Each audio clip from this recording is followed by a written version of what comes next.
gente, y especialmente los religiosos, negaron, rechazaron como ciegos el amor de Jesús. No creyeron en Él como el Cristo.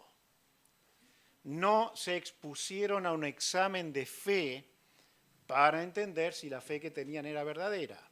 No lo hicieron. Negaron a Dios encarnado. Le llevaron a juicio.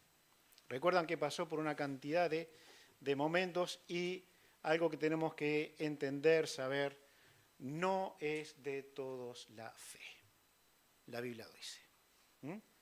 Hay personas que parecen creyentes, pero que no lo son, definitivamente no lo son. Hay personas que viven en permanente hundimiento en el pecado y dan señales claras de que no son creyentes. No es así con todos, pero lo que dice la Escritura es que Dios pesa los corazones. ¿Se acuerdan de eso? Proverbios. Y dice la Biblia que Él conoce a los que son suyos. Jesús, enseñando acerca de los salvados, dicen que Él los conoce, que ellos le conocen, pero dice algo muy importante. Ellos le siguen. ¿Se acuerdan? Cuando habla de las ovejas. Entonces, la pregunta es para la segunda parte de este mensaje. ¿Por qué el creyente cae? ¿Por qué peca? ¿Por qué se desanima? ¿Por qué mira al mundo con una atención o atracción incontrolable? ¿Por qué le pasa eso? ¿Por qué hay cosas que son irrenunciables, pareciera, para los creyentes? ¿Por qué vive para la riqueza y la gloria? Y podríamos decir para la pobreza que tenemos, para el trabajo y la gloria, aunque sea pequeñita. ¿Por qué? ¿Por qué tiene luchas constantes, sin descanso? ¿Por qué se parece tanto la vida de ese creyente a la de un incrédulo? Y la pregunta va a tener que ser solo una. Si es un verdadero creyente, ese creyente se ha apartado de Dios y ha permitido, aún congregándose fielmente, aún predicando fielmente, que su corazón se apartó de Dios, que ya sea oculto o visible, es lo mismo. Se apartó de Dios. Así que, hermanos, vamos a intentar mirar a Pedro, el creyente Pedro, en el capítulo 22, que él también tuvo tiempos complicados, muy difíciles. Y cuando Dios nos muestra esto, que es así, nosotros podemos decir, ¡pah! O podemos decir, gracias a Dios que no soy Pedro, o podríamos decir, gracias a Dios que Pedro me dio el ejemplo, que lamentablemente, si él fracasó, también me puede pasar a mí. Pero estamos en esperanza, en la esperanza del perdón de Dios. ¿Recuerdan ustedes la última prueba que tuvieron? La última prueba difícil que hayan tenido. Tal vez incluso lo están viviendo ahora mismo. Ahora mismo sea un tiempo de mucho dolor en el alma. Algunos son tan profundas que se confunden con el pecado. Y entonces nos preguntamos, ¿qué habré hecho mal para estar en esta condición? ¿Será causa de mi pecado? ¿Será que estoy negando a Dios? ¿Será que estoy viviendo consecuencias de asuntos de mi pasado o del pasado reciente? ¿Qué está pasando? Porque Dios dice que también hay pruebas. Ahora, todo es posible, ¿verdad? Es posible que las cosas que vivamos, que son duras, también sean consecuencias del pecado. Pero la prueba es distinta. La prueba no viene porque hemos pecado y Dios nos manda algo. La prueba viene con una razón que la vamos a mirar de a poquito. Las pruebas no son una venganza de Dios por tu pecado. Son tiempos de dolor, de lágrimas, que mientras se vive, se alaba a Dios, se clama a Él, se le pide por favor ayuda a Dios, y es el tiempo que Dios ha elegido para trabajarte, para hacerte mejor. Esas son las pruebas. Y el asunto es que Pedro, en este pasaje, se le anuncia pasar por pruebas. Y nosotros no tenemos esa facilidad, ¿no? Lamentablemente. La prueba viene en cualquier momento, ¿sí? Así que en cualquier momento suena el teléfono, está pasando tal cosa. Parece que el alma se cae y lo que se estaba construyendo se ha venido abajo. O nos encontramos con alguien y charlamos, tenemos una charla. O pasamos un mal momento con alguien. Y bien, puede ser que todo esto tenga que ver con la prueba que Dios esté teniendo para nosotros. El anuncio de pasar por pruebas se le dio a Pedro. Miren el versículo 31. Dijo también el Señor: Simón, Simón, he aquí Satanás os ha pedido para zarandearos como a trigo. Alguna de las cosas que podemos ver aquí es que el diablo metió la cola. Por lo menos se hacía mucho eso antes.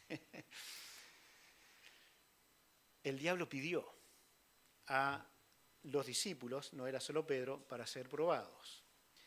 Ahora, esto fue en un momento histórico.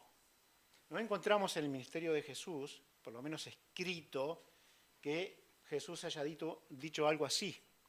Pero en el momento preciso, clave en la vida de Jesús, le dice a Pedro y a sus discípulos: el diablo, Satanás, os ha pedido para zarandearos. Y lo terrible de esto, ¿saben qué es? Que a veces nosotros no lo sabemos, pero puede pasar. Puede estar pasando. Vamos a orar. Padre, ayúdanos a ver la prueba como algo que tú permites, con propósitos muy, muy definidos, pero que también esos tiempos difíciles tú estarás acompañándonos. Y en este momento, si hay pruebas en nuestros hermanos, en mi vida, si hay cosas que vemos que están siendo difíciles, tal vez sea el momento de pensar qué es lo que tú quieres para nosotros, para cada uno, en este tiempo difícil que estamos pasando.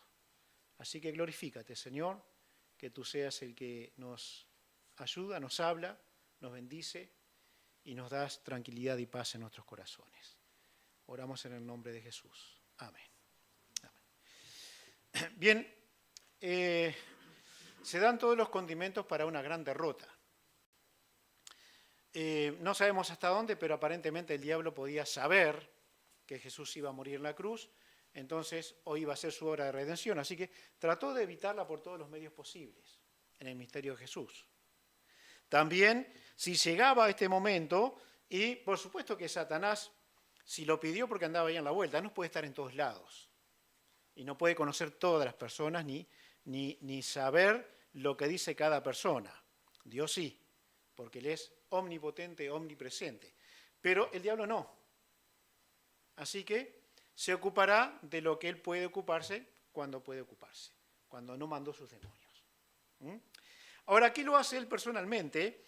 Pide que los discípulos sean zarandeados porque es evidente que lo que quería detener era la muerte de Jesús en la cruz, o al menos, si no lo sabía todo, ese proceso que parecía ser definitivo, que él pensaba que era matarlo y se terminaba todo.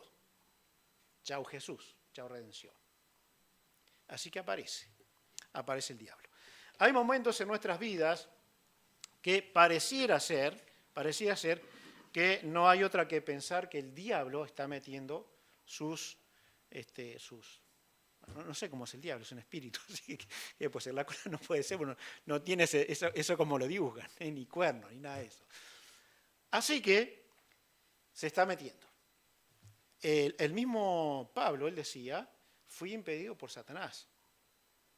Él puso estorbos.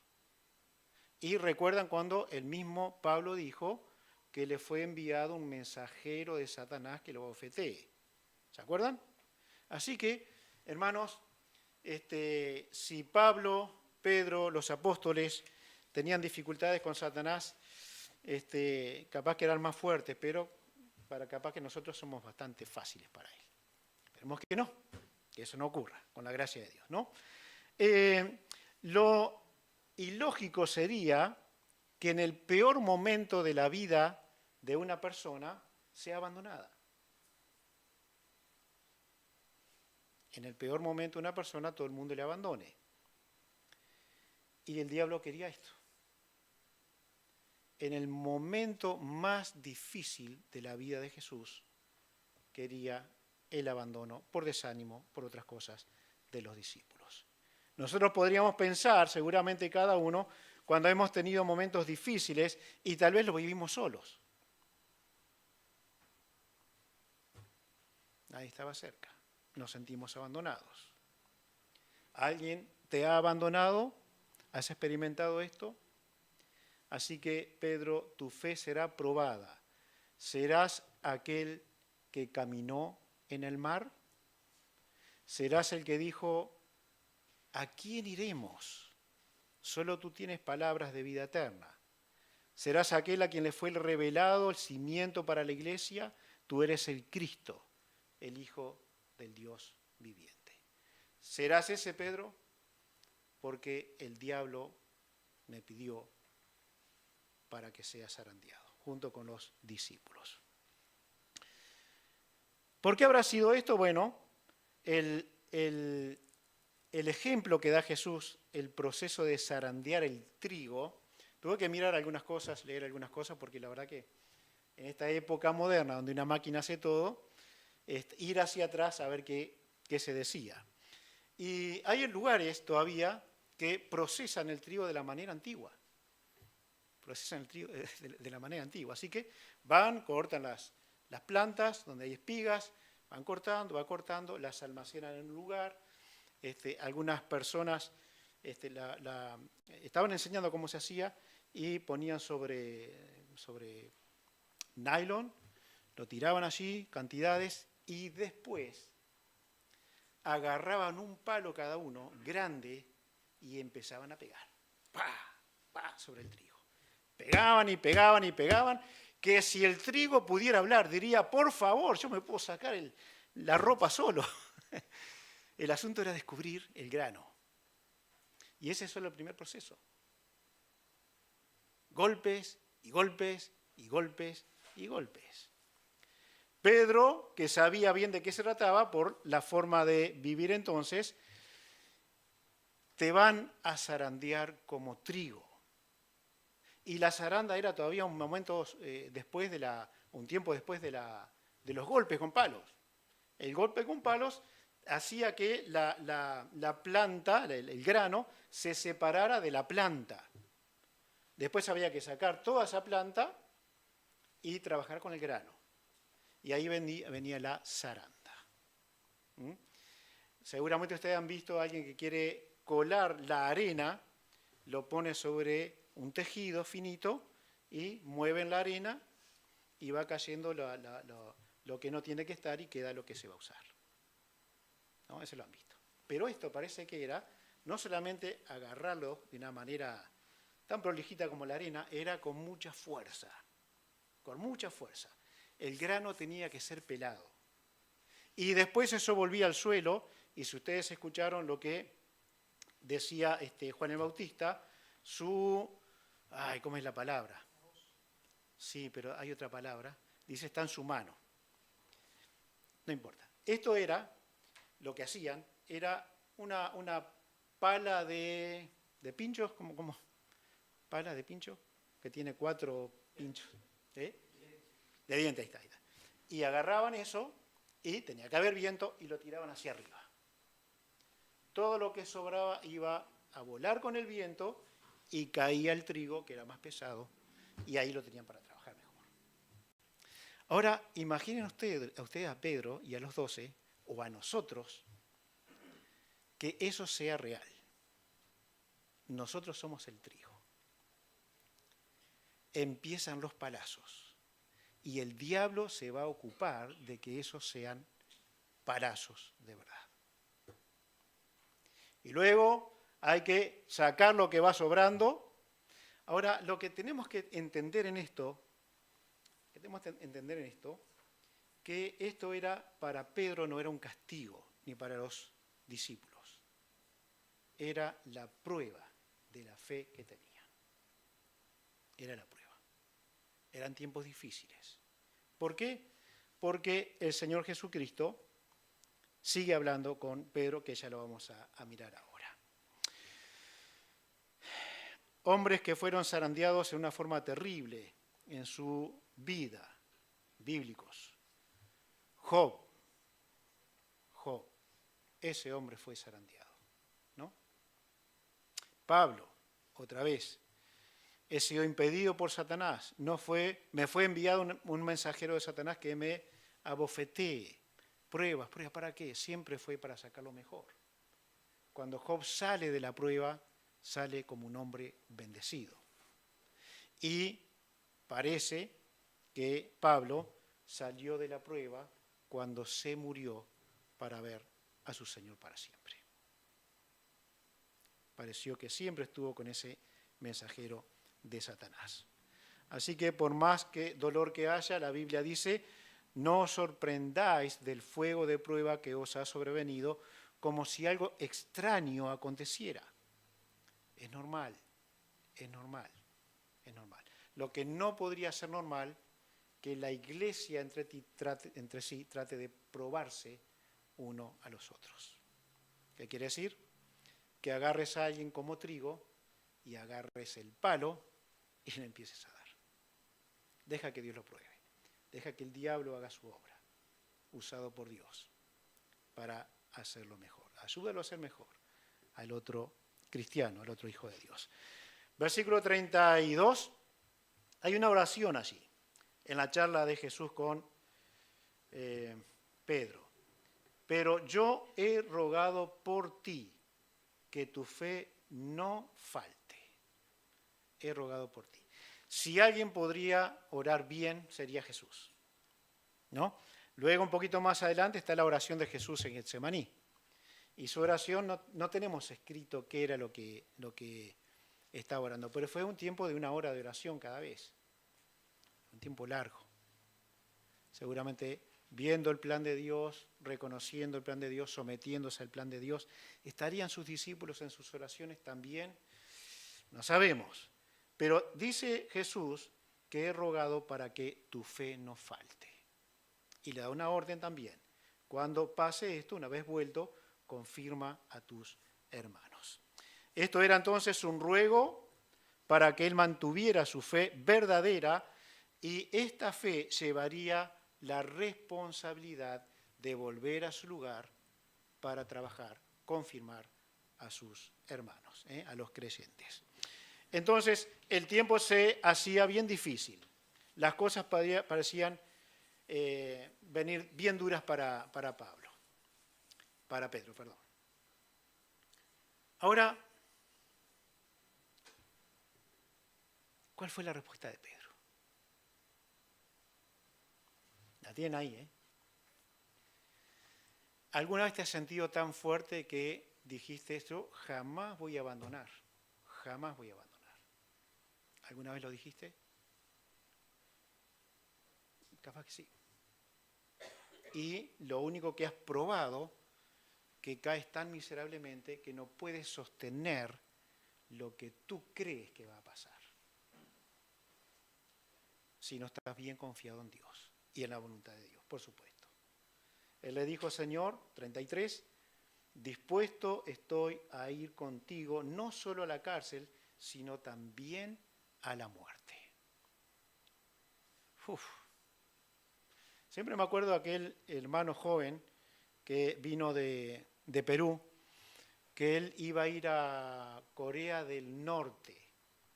Ir a Corea del Norte era entrar y morir, ¿no? No sé si fue o no al final.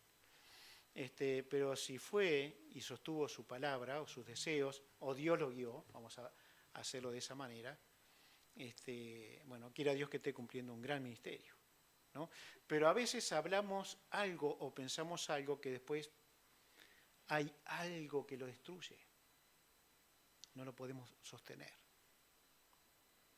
y solamente podemos comprobar que estos extremos sería algo que ningún hijo de Dios debería animarse a pronunciar, a no ser que ya tenga el cuchillo en su corazón y le digan o Cristo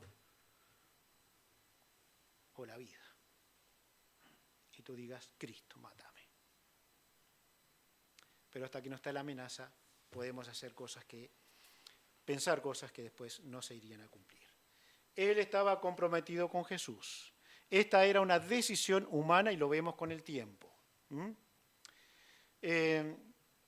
La entrega total, como Pedro aquí lo está diciendo, y los discípulos también, otro verso del Evangelio dice, y todos dijeron lo mismo. No te dejaré, no te abandonaré. Ahora,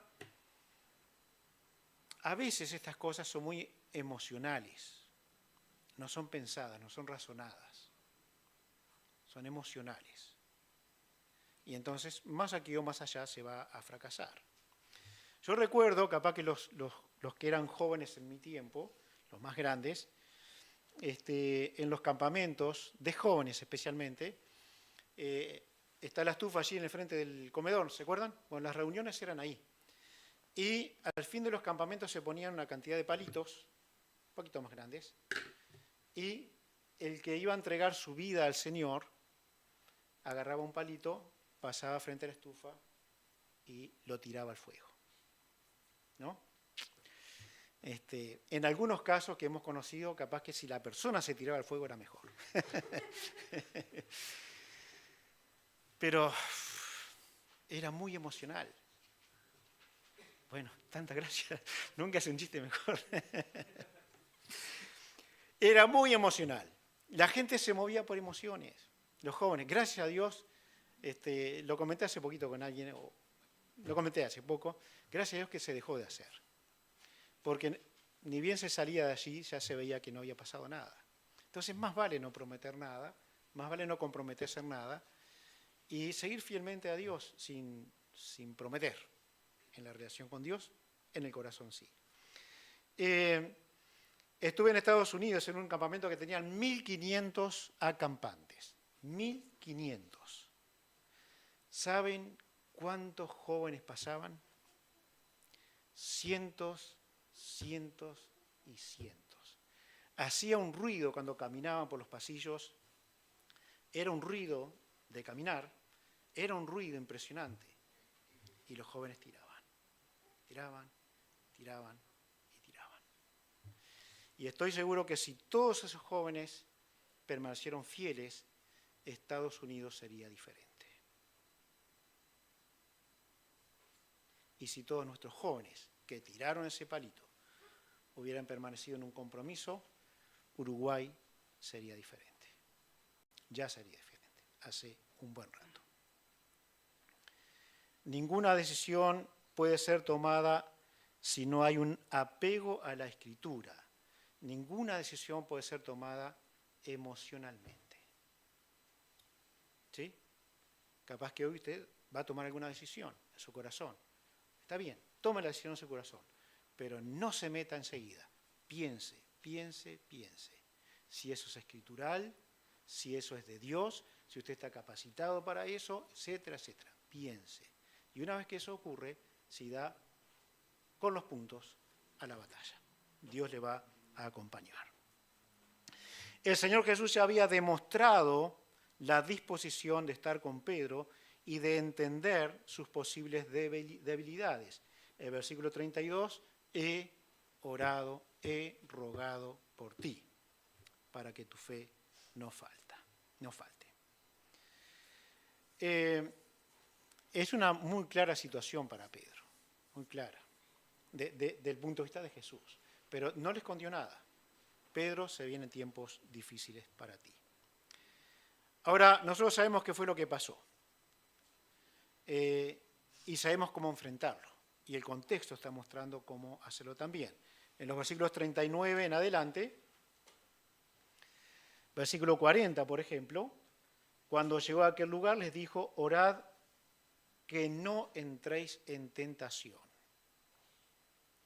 Y luego en el versículo 46 dice, y les dijo, ¿por qué dormís? levantaos y orad para que no entréis en tentación. Ahora bien, este orar de esta manera no es voy a ocupar mi tiempo, voy a usar 6 horas de oración por día. Lo que está diciendo aquí, tengan este motivo de oración. Oren para no entrar en tentación, para no caer en ella, para permanecer fieles, para estar fuertes. Porque Jesús le podría haber dicho todo lo que iba a pasar, ¿no? Algunas cosas en el contexto están. Van a venir, me van a apresar. Pedro lo sabía. Pero ni bien llegan los hombres, él toma una espada y corta la oreja de uno de los soldados allí. Hermanos, las fuerzas del diablo comenzarían a hacerse más duras aún. El zarandeo comenzaría rápidamente para Pedro y para los apóstoles y sería muy violento. El versículo 45 dice: cuando se levantó de la oración y vino a sus discípulos, los halló durmiendo a causa de la tristeza. Así que oren con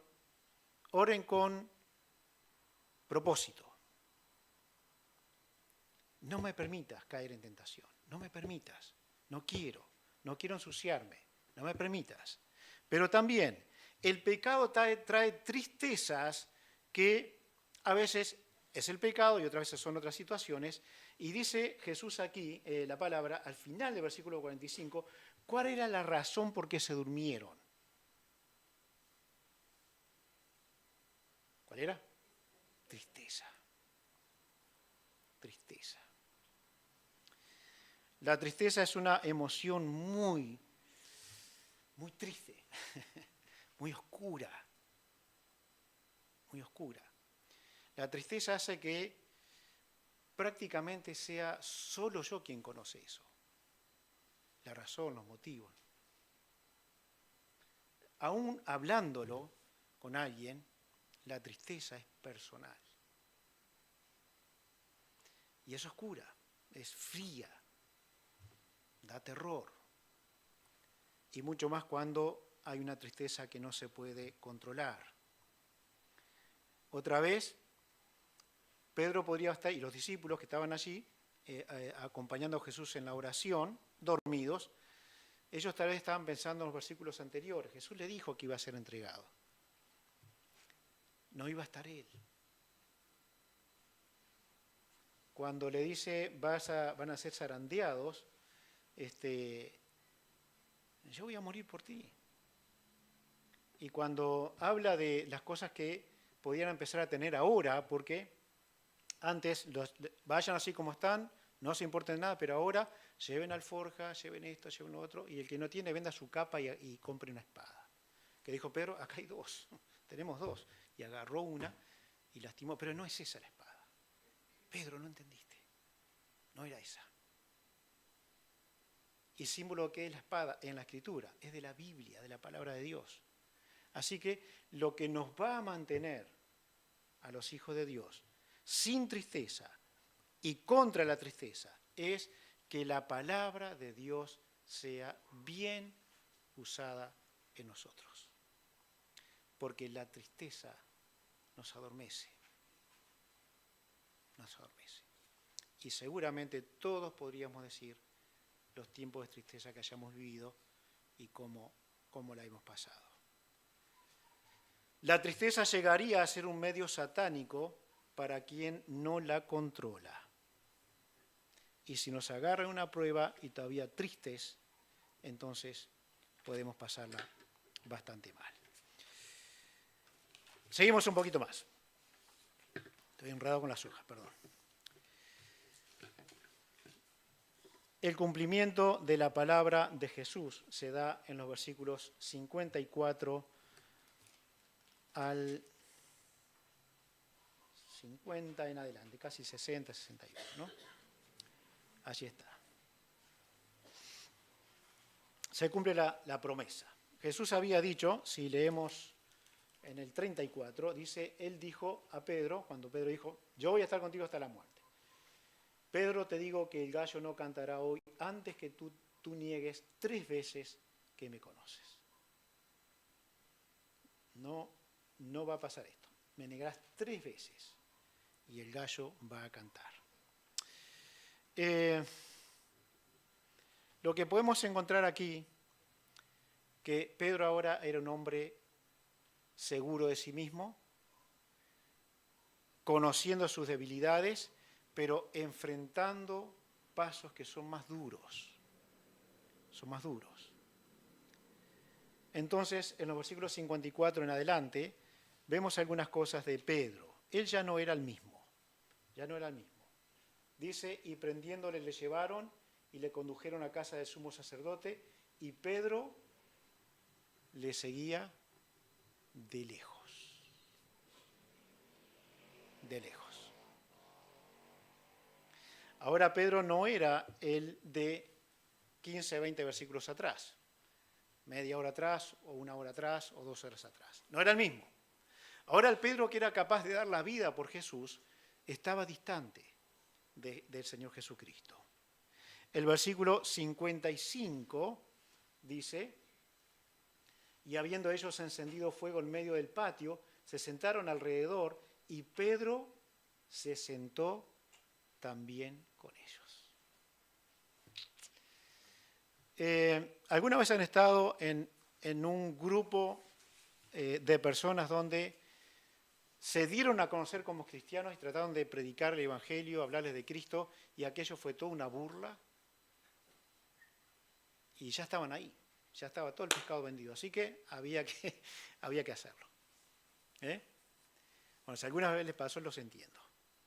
Lo que hizo Pedro fue meterse en medio de ellos, y esto me hace acordar el Salmo 1 que dice, bienaventurado aquel que no estuvo en sillas de escarnecedores o de burladores. Imaginen a Pedro. Ustedes saben que las mayorías conducen a donde quieran que vayamos, ¿sí?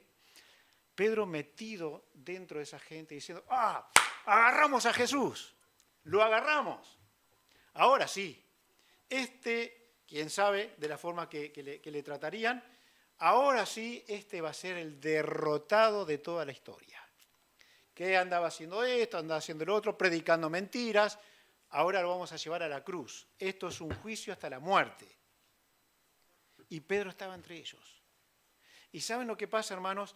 Que las presiones que vienen de afuera a veces son tan fuertes que llegamos a parecernos a uno de ellos.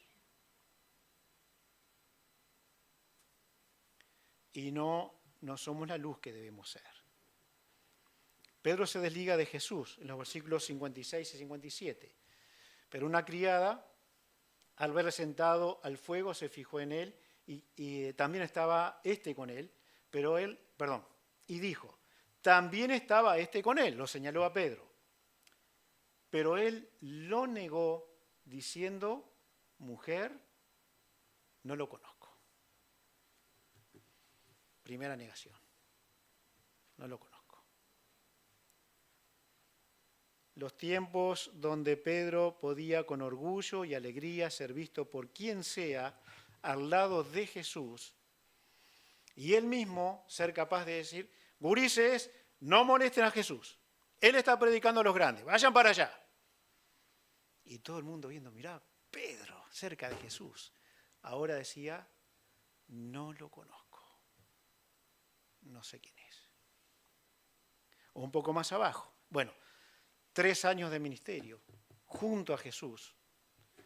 Estas palabras son una vergüenza muy grande. Pedro se desliga de los suyos, 58. Un poco después, viéndole otros, dijo, tú también eres de ellos. Pedro le dijo, hombre, no lo soy. No lo soy. Uno de los suyos. Dar la espalda a sus amigos de tantos y tantos años. Lucharon juntos, tuvieron apego, peleas, algunas, diferencias. Uno quería ser el primero, otro no quería que le ganara. Y allí estaban, los 12, ¿sí? Ahora, yo no me junto con esa plaga, yo ni los conozco. Y, hermanos, hay otro de los evangelios que dice que él insultaba, Pedro insultaba. Se había convertido en uno de ellos porque negó todo lo que él era. No soy uno de ellos. Pedro se desligó de su procedencia, 59 y 60. Como una hora después, otro afirmaba diciendo, verdaderamente también estaba con él, porque es Galileo. Pedro dijo, hombre, no sé lo que dices, y enseguida, mientras él todavía hablaba, el gallo cantó. ¿Por qué supo que era Galileo? ¿Tenía un cartel acá? Tenía un gorro que decía, Galicia, la Galilea. El acento. ¿Cómo era, Sandy? ¿Cómo supiste que soy de Rivera? ¿Cómo sabés que soy de Rivera? Porque bajé de la Turil, algo así. El acento es lo que vende a uno, ¿no? Y aquí los galileos tenían su acento, su tono, su saltito en el hablar, quién sabe la forma exacta que ellos tenían como característica, pero yo no soy de ahí. Yo no soy de ahí, aunque hablo así, yo no soy de ahí, a mí no me confundan. Y sería, hermanos, como decir, en un tiempo de posible persecución a la iglesia, si fuera ahora mismo, de que entraran autoridades acá y estuviéramos saliendo y algunos lo agarran en la calle y dicen, ¿tú saliste de allí? ¿Tú saliste de allí de la iglesia? Y dijera, no, yo no soy de ellos, yo no los conozco. No soy de ahí. Bueno, Pedro, podríamos decir, perdió su dignidad como un obrero del Señor Jesucristo. Pero podemos perderla nosotros también. Lo que pasa es que está fácil todavía vivir. Todavía está fácil.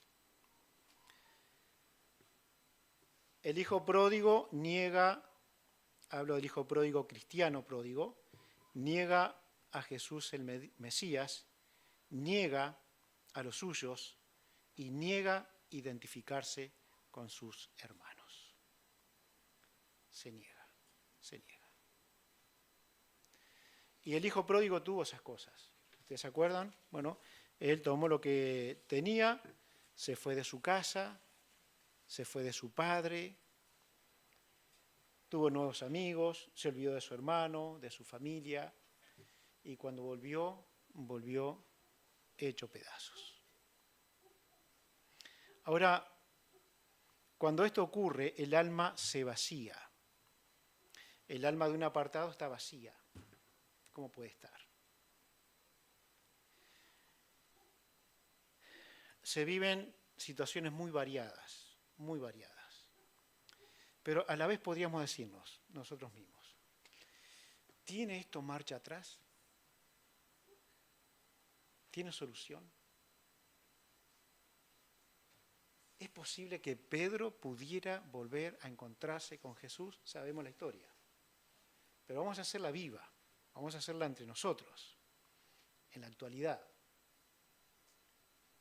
Alguien que se aparta de Dios, que se transforma en un incrédulo, ¿tiene posibilidades de volver al Señor o no tiene?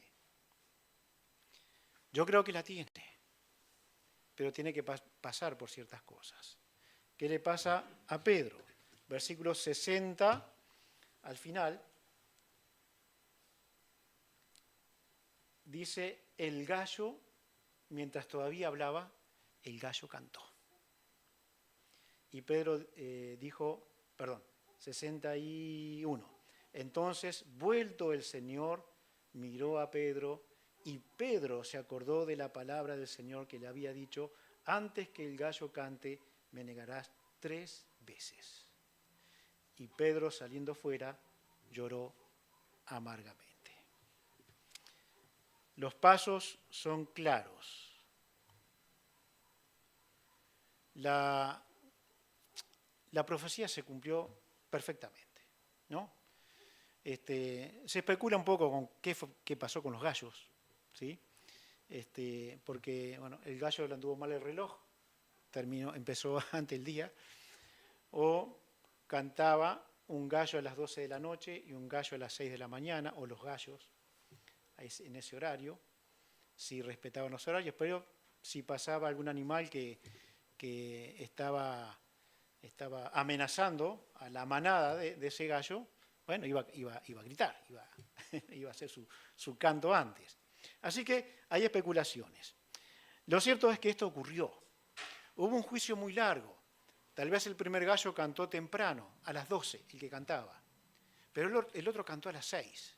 El juicio era tan largo, tan extenso, que Pedro pudo haber olvidado el primer acontecimiento de ser consciente. Jesús me dijo. Y continuó, y continuó. Y las horas pasaban. Y no es este relato de 3 preguntas, una atrás de la otra. Capaz que cubrió todo ese horario.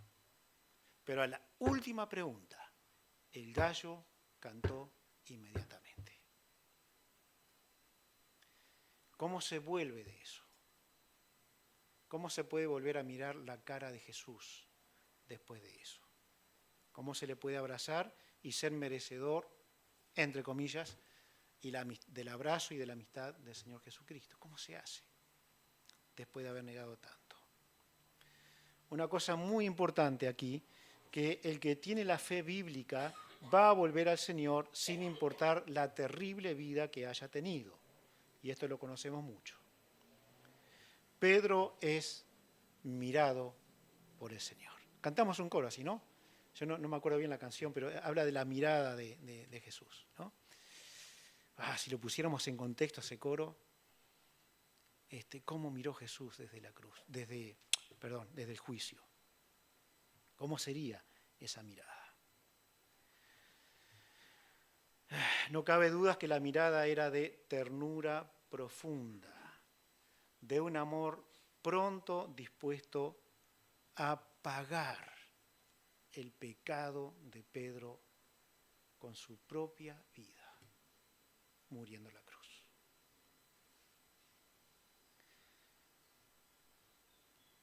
Él sabía y entendía la vida de Pedro. Él entendía que la misericordia debía aplicarse a un ser tan débil. Podría haberlo mirado con el fuego del juicio. Podría haberlo matado en ese momento. Pero lo miró con mirada de atención y paz. Porque por la gracia de Dios todos podemos volver a Dios. Todos, sin excepción, se puede volver a Él. La última parte de esto, 62. Pedro llega al arrepentimiento y es este llanto amargo por causa de su pecado. La pena de haber traicionado al Señor Jesucristo. Y hermanos, podríamos pensar otra vez, ¿cómo vuelve a Jesús? Bueno, no se vuelve sin arrepentimiento. No hay perdón sin arrepentimiento. Pero lo tremendo de esto es que Jesús lo miró para perdonarlo.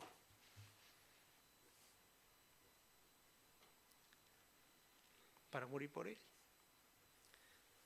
En Juan 21, 15, 19,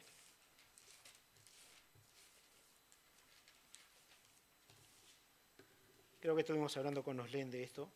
No vamos a invertir mucho tiempo, pero ya lo hemos hablado alguna vez.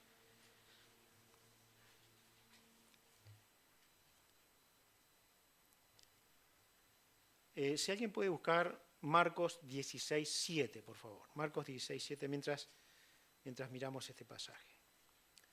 Del versículo 20 en adelante, Juan 21, 20 en adelante, están las 3 preguntas que Jesús le hace a Pedro. ¿Se acuerdan? ¿Pedro, me amas?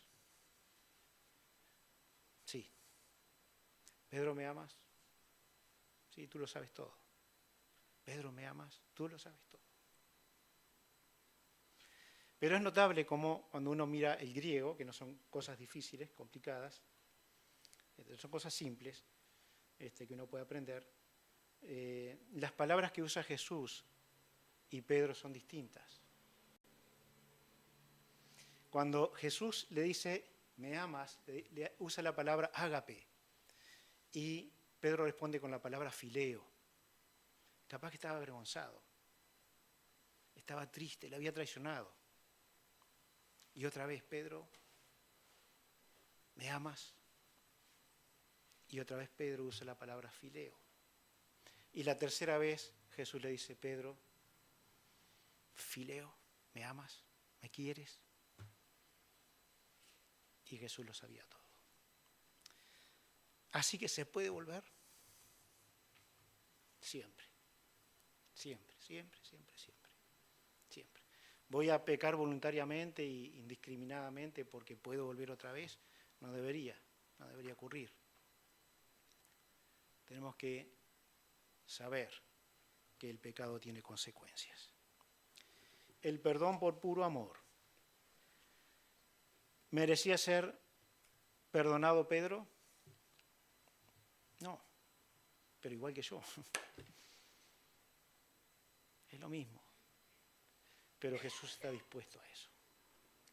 ¿Cómo el Padre recibió a su Hijo? El Hijo pródigo. Lo miró a la distancia y corrió hacia Él. Así nos recibirá Dios y mucho mejor y en forma perfecta, porque Él es perfecto. Él ama de verdad. Marcos 16:7, ¿alguien lo tiene? ¿Podría leerlo?